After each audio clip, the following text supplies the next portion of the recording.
After Denver got eliminated, Nikola Jokic walked to the microphone and said he wants to be a Nugget forever. He said it twice. Every major sports outlet ran that quote for about 6 hours, called it a heartwarming loyalty story, and moved on to the next news cycle. Trade rumors, cap space projections, coaching searches around the league. The quote became a footnote by the following morning. But if you actually listen to what he said, and more importantly how he said it, and if you understand even a little bit about where Nikola Jokic comes from and how people from that part of the world communicate, that press conference was not a feel-good moment. It was a message. A deliberate, carefully constructed message directed at specific people for specific reasons. And nobody covered it that way. That is what this video is about. Not the stats, not the playoff exit, not the roster construction debate, though we will touch on that toward the end. This video is about understanding what Nikola Jokic actually said when he stood at that podium, why he chose those exact words, and what it tells you about the kind of person who has been. The best player in the NBA for the better part of 4 years. I want to be clear about something before we go further. What I'm about to show you is not speculation dressed up as analysis. There is a pattern of behavior here, consistent across an entire season, visible in press conferences and in interviews and in the way Jokic conducts himself publicly. That points to one very clear conclusion. By the end of this video, you will see it too. But first you need to understand where he comes from. Because without that context, the rest of this story does not make sense. Nikola Jokic grew up in Sombor. If you are from Serbia, or from anywhere in the former Yugoslavia, you already know what that means without me having to explain it. Sombor is a city of about 50,000 people in the Vojvodina region of northern Serbia, close to the Hungarian border. It is not Belgrade. It is not Novi Sad. It is not a city that produces NBA players or any professional athletes of note, or really any kind of international fame at all. It is the kind of place where your neighbors remember you as a child, where your family name carries weight in ways that do not translate easily into North American culture, where the concept of where you come from is not just a biographical detail, but a set of values you carry with you, consciously or not, for your entire life. Jokic has never pretended to be something other than what he is. He still goes back to Sombor in the offseason. His brothers Strahinja and Nemanja are part of his life in ways that are unusual for a player at his level of fame. He races horses. He avoids the celebrity circuit that most NBA superstars navigate as a matter of course. He gives interviews in a way that makes journalists uncomfortable, because he answers questions directly and without performance. This is not an accident. This is not a carefully managed public image constructed by a PR team. This is just who he is. And here is why that matters for what happened at that press conference. In Serbian culture, and more broadly across the Balkan region, loyalty is not a talking point. It is not something you announce to generate positive headlines. It is something you demonstrate through action, often quietly over a long period of time. When someone from that background says something publicly about loyalty, they mean it in a way that carries a weight that the phrase does not always carry in North American public life. So when Nikola Jokic, a man who says very little for public consumption, that he does not mean, walked to a microphone after one of the most painful nights of his professional career and said he wants to be a Nugget forever. He was not performing for the cameras. He was communicating something real to someone specific. And the question worth asking, the question that nobody in the mainstream coverage thought to ask, is who was he talking to and why did he need to say it out loud, in public twice on that particular night? Before I answer that, you need to understand one more thing. In the summer of 2021, after his first MVP award, Nikola Jokic had real options. Not theoretical leverage, real interest from people in positions to act on it. The Supermax extension he signed with Denver was not the only path available to him. He chose it. Deliberately. With full awareness of what he was choosing and what he was walking away from. Most players who make that choice do it for one of two reasons: money or the belief that the team they are staying with can win a championship. For Jokic, it was something else entirely. And that something else is the key to understanding everything that happened at that press conference after the Minnesota series ended. Stay with me, because the first layer of what he was actually saying is not complicated once you see it. But the second layer is the one that changes how you understand this entire situation. Let us start with the summer of 2021. Jokic has just won his first MVP award. He is 26 years old.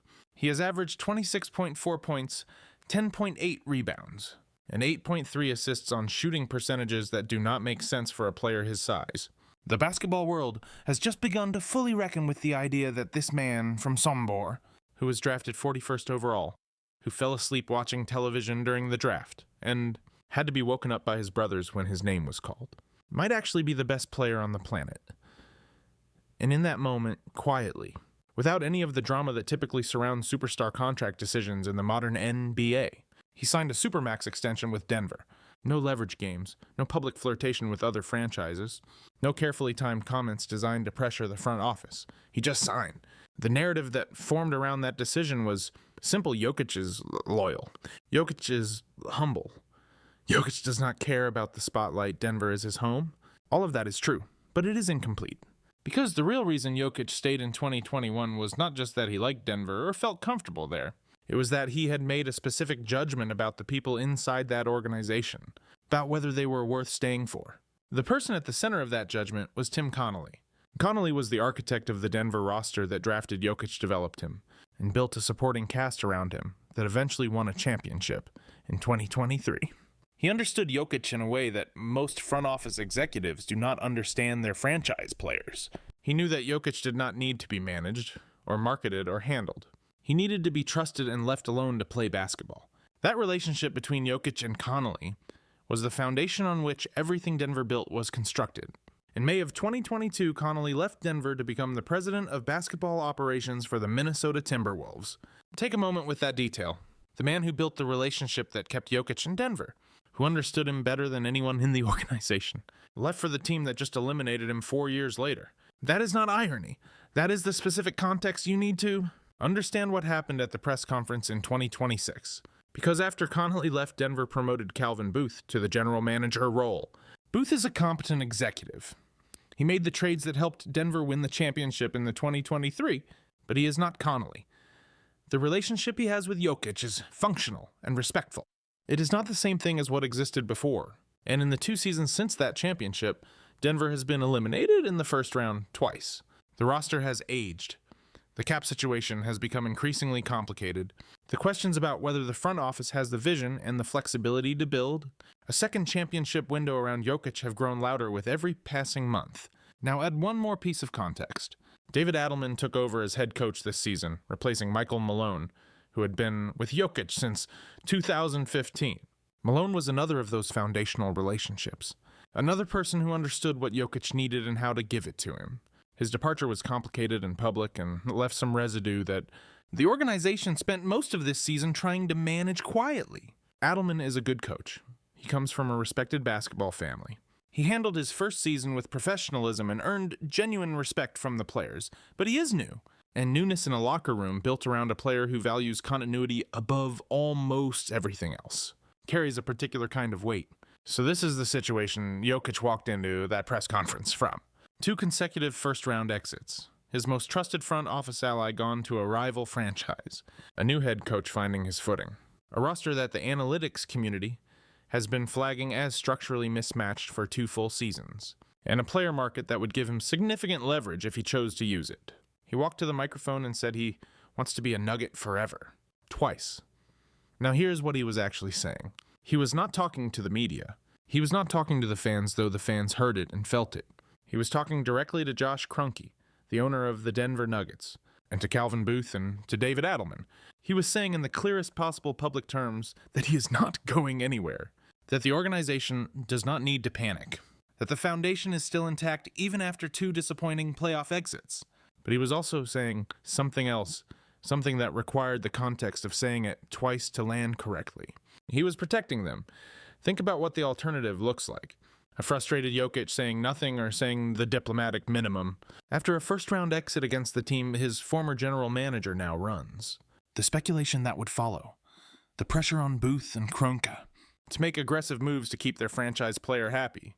The narrative that the Denver era might be ending.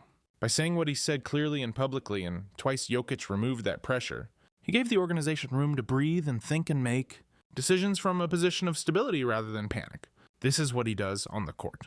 When the shot clock is dying and the play has broken down and everyone is looking at him, he does not force. He finds the option that gives his team the best chance, even if it is not the most spectacular option, even if it costs him personally in the box score. He is doing the same thing off the court in public with his franchise. The man plays basketball the way he lives his life. And if you are a fan of this game, because of what it reveals about character, about how people respond when the stakes are real and the cameras are rolling, and the easiest thing would be to say nothing or say something vague. Then what Nikola Jokic did at that press conference deserves more attention than it received. But there is one more thing, something that has not been reported anywhere, something that the people close to Jokic know and that confirms everything. We have just covered in a way that no press conference, quote, can. If you are still with me, this is the part that makes the whole picture click. This is the detail that changes everything. At some point this summer, Nikola Jokic was approached about representing Serbia in a major international competition. The specific tournament is not the point. What matters is what he did next. He declined. Not because of injury, though the knee that cost him a month of the regular season is a real factor in his off-season planning, not because of a contractual obligation that prevented him from participating. He declined because he made a decision quietly and without any public announcement, to stay in Denver through the summer and prepare for next season, to work with the new coaching staff, to be present in the building during a period when his presence sends a message that no front office statement or media release can send as effectively. Nikola Jokic turned down the opportunity to represent his country, the highest honor available to a Serbian athlete outside of the Olympics, to stay in Denver and signal that he is committed to what comes next. The people close to him know this. It has not been reported, and it is the most concrete evidence available of the gap between how the mainstream sports media covered that press conference and what was actually happening in the weeks that followed. Now let us connect all of this back to the question we started with. Why did Jokic say he wants to be a Nugget forever? Why twice? Why on that specific night in that specific context? After a loss that the entire basketball world was already using to question the viability of the Denver franchise going forward. Because he understood something that the people asking those questions did not. The threat to this franchise is not Nikola Jokic leaving. The threat is the organization making panicked decisions from a position of insecurity, trading away future assets for short-term fixes that do not address the structural problems, cycling through roster changes that disrupt the continuity that Jokic depends on to function at his level, and ultimately burning through the remaining years of his peak in a series of half measures that satisfy nobody. By saying what he said publicly and unambiguously, he removed the panic variable. He gave the front office the one thing they needed most, going into a complicated offseason time: space to think. The ability to make decisions based on what is actually true about this roster rather than what the market pressure of an unhappy franchise player would force them to do. This is leadership, not the kind that gets celebrated in press. Conferences are analyzed in leadership seminars, the quiet kind, the kind that costs something personally. In this case, the ability to use his leverage to force the organization's hand in ways that might benefit him in the short term, in exchange for what he believes is better for everyone over the long term. It is exactly how he plays basketball. When Jokic has the ball and the defense sends a second defender, he does not try to beat both of them. He finds the teammate who is open, makes the pass, accepts the assist, and trusts that the system will produce the right outcome if everyone does their job. He subordinates his individual statistics to the collective result, which is one of the reasons his individual statistics end up being historically extraordinary anyway. He is doing the same thing with his franchise. Now here is why this matters beyond Denver, beyond this season, beyond the specific roster decisions that Calvin Booth is going to face in the next 60 days, in an era where the relationship between superstar players and their franchises has been defined almost entirely by leverage, by threats and demands and carefully timed public statements designed to force trades or extract concessions. Nikola Jokic is demonstrating that a different model exists. It is not a model that works for every player in every situation. The power dynamics of the NBA are real, and players fought hard for decades to achieve the kind of mobility and agency they currently have. That matters. It should not be dismissed. But Jokic is showing something that the league has not seen clearly in a long time: what it looks like when the most powerful player in a franchise uses that power not to extract the maximum personal benefit, but to protect the people and the institution he believes in. He grew up in a place where that kind of loyalty was not remarkable. It was just how people operated. You stayed, you contributed, you protected what was yours. You did not leave when things got difficult, because the people around you were worth more than the opportunity somewhere else. He brought that with him to Denver, and he has never put it down. The real reason Nikola Jokic said he wants to be a Nugget forever is not complicated. It is not strategic in the cynical sense of that word. It is not a negotiating tactic or a PR move or a carefully considered piece of franchise management. It is just the truth, spoken by a man who does not say things he does not mean. In a context where saying the truth cost him something real, to people who needed to hear it more than the cameras did. The question now is whether Denver deserves it. Not in a sentimental way, in a practical way. Because loyalty is not a business plan. 2 first-round exits do not become acceptable because the player handling them is gracious about it. The clock on Jokic's peak is running, and it does not stop because he is staying. Denver has to build something around this man that actually gives him a chance. Not next year, this offseason. With limited cap space and almost no draft capital and a new coach who is still learning what this roster needs. Whether they can do that and what it would actually require to pull it off is a different video. And if you want to be there when it drops, the subscribe button is right there.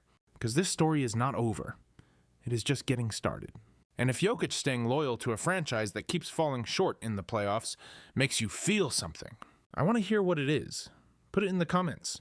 Because I have a feeling the people watching this video understand something about this story that the people who covered it for 6 hours and moved on do not.